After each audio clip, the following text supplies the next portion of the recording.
Hello hi मेरा रसगुल्ला, कैसे आप लोग। मैं एमडी अजमत और आप देख रहे हैं हमारा YouTube channel education power system. आज का जो हमारा लेक्चर है वो है, नया चैप्टर स्टार्ट हो रहा है क्लास 10th का, वो जिसका नाम है एपी अर्थमेटिक प्रोग्रेशन। क्लियर। ये पहला लेक्चर है जिसको कह सकते हैं आप L01। ओके, तो आइए अपन क्या करते हैं, एपी का जो बेसिक थ्योरी है, क्या कैसे क्यों है वो अपन देखते हैं। और ज्यादा लंबा ना खींचते हुए, और इंस्टीट्यूट के जैसे और चैनलों के जैसे ज्यादा लंबा नहीं खींचते हुए, आपको जिसकी जरूरत है वही मिलेगा, दूसरा कुछ भी नहीं मिलेगा। तो आइए देखते हैं अपन एपी। ठीक है, सबसे पहली बात है कि एपी क्या होता है। सबसे पहली बात है कि एपी क्या होता है, अर्थमेटिक प्रोग्रेशन क्या होता है।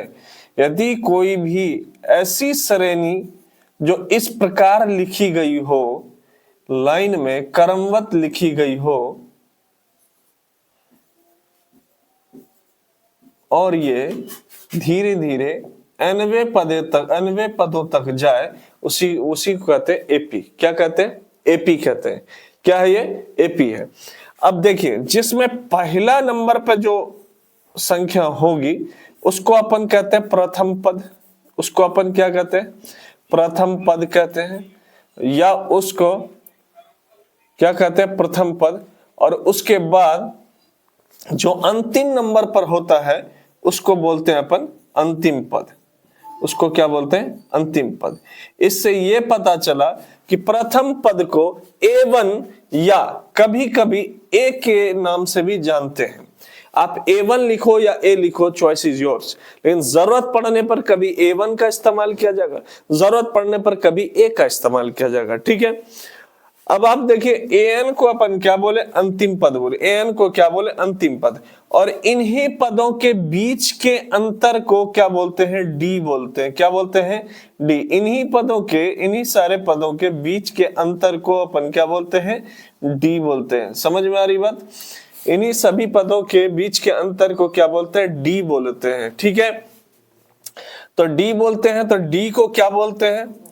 फिर कहेंगे सार्व अंतर। क्या कहेंगे? सार्वांतर बोलो या पदांतर बोलिए। ठीक है, इसी का नाम क्या है? D। इसी का नाम क्या है? D। इसका फॉर्मूला होता है A2 माइनस A1। क्या फॉर्मूला होता है? A2 minus A1। ठीक है, प्रथम पद को या तो A1 कहेंगे या तो A कहेंगे। जरूरत पड़ने पर A1 लेंगे, जरूरत पड़ने पर फिर A लेंगे अपन। क्लियर हो रही है बात? लेकिन वहीं पर सार्वंतर को D बोलेंगे, अंतिम पद को AN बोलेंगे। तो सर क्या AN का क्या कुछ फॉर्मूला है क्या? अंतिम पद यानी कि AN का कुछ फॉर्मूला है क्या? हाँ सर, है ना। A plus N minus 1 into D है। A plus N minus 1 into D। इसी फॉर्मूले से आप कोई भी पद निकाल सकते हैं। इसी फॉर्मूले से आप क्या कर सकते हैं? कोई भी पद निकाल सकते हैं। अब यहां पर बात आती है कि क्या सर बहुत जल्दी में आसान तरीके से हम किसी भी पद को ज्ञात कर सकते हैं क्या? हाँ, कर सकते हैं। यदि आप यहां पर देखो, यदि A1 निकालना हो तो सीधा क्या होगा? सीधा होगा A। क्या होगा? A। फिर D नहीं आएगा। फिर वहीं पर A2 अगर यदि निकालना हो तो A प्लस D का फॉर्मूला लगाएंगे। A3 निकालना हो तो A प्लस 2D का फॉर्मूला लगाएंगे। A4 निकालना हो तो A प्लस 3D का फॉर्मूला लगाएंगे। यानी कहने का तात्पर्य है D में एक कम, D में एक कम लगाएंगे।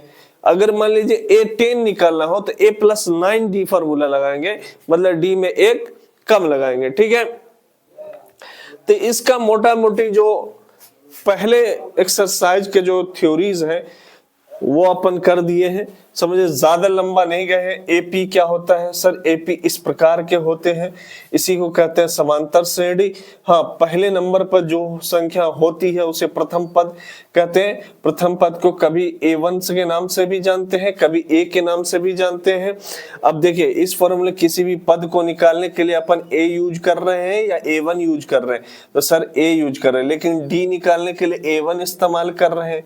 तो चीजें एक ही है, नाम नाम अलग अलग है, समझे, आपके सोचने समझने का तरीका अलग है कि नहीं। वहीं पर सर अगर डी निकालना हो क्या करेंगे, तो जितने भी पद हैं सबके एक दूसरे के बीच के अंतर को डी कहते हैं, जिसको सार्वांतर या पदांतर के नाम से जानते हैं। उसके बाद अंतिम पद को हम an के नाम से जानते हैं, जिसका formula a plus n minus 1 into d होता है। अब अगर किसी भी पद को निकाले अगर, तो आपको क्या पता होना चाहिए, आपको a और d पता होना चाहिए। किसी भी पद को निकालने के लिए आपको a और d पता होना चाहिए। ये असल में इसी फॉर्मूले से आया हुआ फॉर्मूला है, इसी फॉर्मूले से। अगर यहाँ पर 1 डालते हैं तो यहाँ पे 1 होगा, 1 minus 1 0 and then multiple by d, तो ये पूरे के पूरे पद 0 हो जाएंगे, तो सिर्फ क्या बचेगा, a बचेगा। तो यहाँ पर क्या हो गया, a हो गया।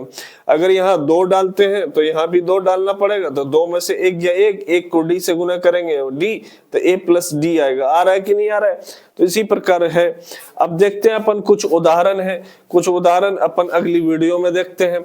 ये एपी का थ्योरी था। तो मेरे चैनल पर अगर आप नए हैं तो प्लीज मेरे चैनल को सब्सक्राइब कर लीजिए, लाइक कमेंट शेयर करना बिल्कुल मत भूलिए, क्योंकि आप मेरे चैनल को अगर सब्सक्राइब कर लेते हैं तो आपको इधर उधर की बातों बेफजूल बात नहीं करनी है, डायरेक्ट पॉइंट टू पॉइंट बात मिलेगी और आप अच्छे से सीख पाएंगे, बना पाएंगे। इसीलिए आप मेरे चैनल को सब्सक्राइब करें।